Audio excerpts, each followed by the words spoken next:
जय हिंद प्यारे साथियों। कैसे हो आप सब? बिल्कुल मस्त होंगे। यू विक्टर ज्ञान यूट्यूब चैनल पर आप सभी का बहुत बहुत स्वागत है। आज का ये वीडियो देखकर आपको थोड़ा सुकून मिलने वाला है। बाकी थंबनेल को देखकर ही थोड़ा बहुत सुकून मिल गया होगा।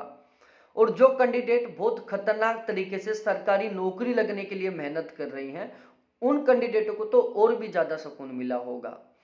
फिलहाल में चाहे कोई सा भी किसी भी स्टेट का एग्जाम हो रहा हो, जैसे एग्जाम होता है तो हमें बहुत सारी ऐसी खबर सुनने को मिलती हैं कि पेपर पहले से खुला मिला, पेपर लीक हो गया, पेपर 10 लाख में बिका, पेपर 5 लाख में बिका, 10 डम्मी कैंडिडेट पकड़े गए, पेपर में फर्जीवाड़ा हुआ। इस तरीके की हमें हर एक एग्जाम में खबर सुनने को मिलती है। आज तक आपने कभी यह खबर नहीं सुनी होगी कि फर्जीवाड़ा करने वाले कैंडिडेटों को यह सजा मिली। आज पहली बार आपको ये खबर सुनने को मिलने वाली है कि फर्जीवाड़ा करने वाले कैंडिडेटों को सजा मिली है। और सजा भी कोई छोटी मोटी नहीं मिली, बहुत अच्छे खासे लेवल की उनको सजा मिली है। तो इस वीडियो में मैं आपको बिल्कुल अच्छे तरीके से बताने वाला हूं कि यह फर्जीवाड़ा कौन सी भर्ती में हुआ था, कब हुआ था और उनको क्या सजा मिली है। तो जो कैंडिडेट सरकारी नौकरी के लिए तैयारी कर रहे हैं, दिन रात जबरदस्त तरीके से मेहनत कर रहे हैं, उनको थोड़ा सा सुकून मिलेगा कि यदि इस तरीके से फर्जीवाड़ा करने वाले कैंडिडेटों को पकड़ा जाता है तो हमें हमारी मेहनत का फल जरूर मिलेगा।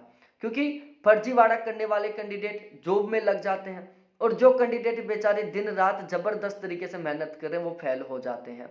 क्योंकि जो लोग फर्जीवाड़ा करते हैं वो रुपए देकर या किसी भी तरीके से सेट हो जाते हैं।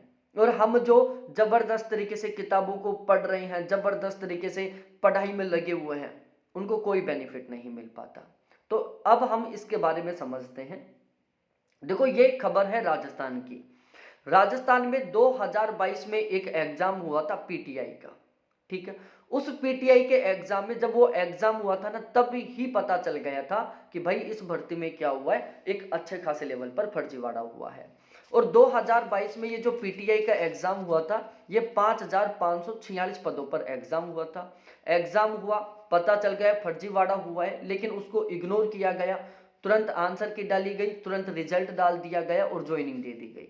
बहुत स्पीड से काम करवाया गया राजस्थान गवर्नमेंट के द्वारा, फर्जीवाड़े का पता चलने के बावजूद।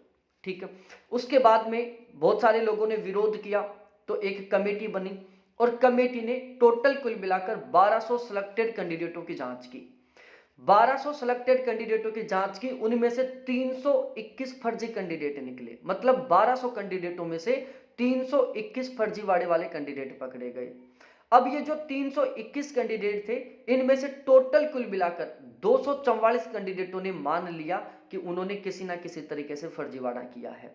ठीक है, अब उन 244 कैंडिडेटों में से 19 ऐसे कैंडिडेट थे जिनको ज्वाइनिंग ही नहीं दी गई।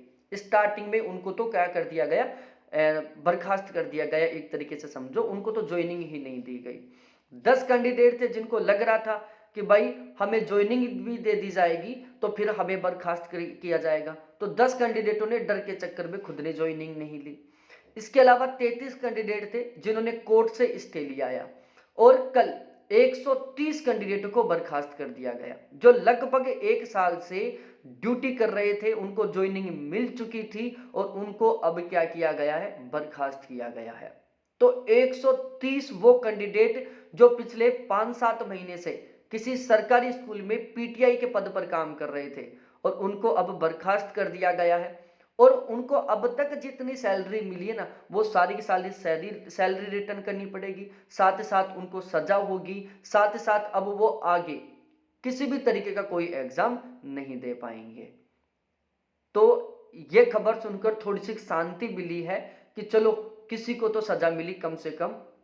और यदि सरकार इसी तरीके से थोड़ा ठीक तरीके से काम करती है, हर एक फर्जी कैंडिडेट को पकड़ने की कोशिश करती है, तो जल्द ही सभी की सभी भर्तियों में बिल्कुल 100% प्योरिटी आ जाएगी, शुद्धता आ जाएगी।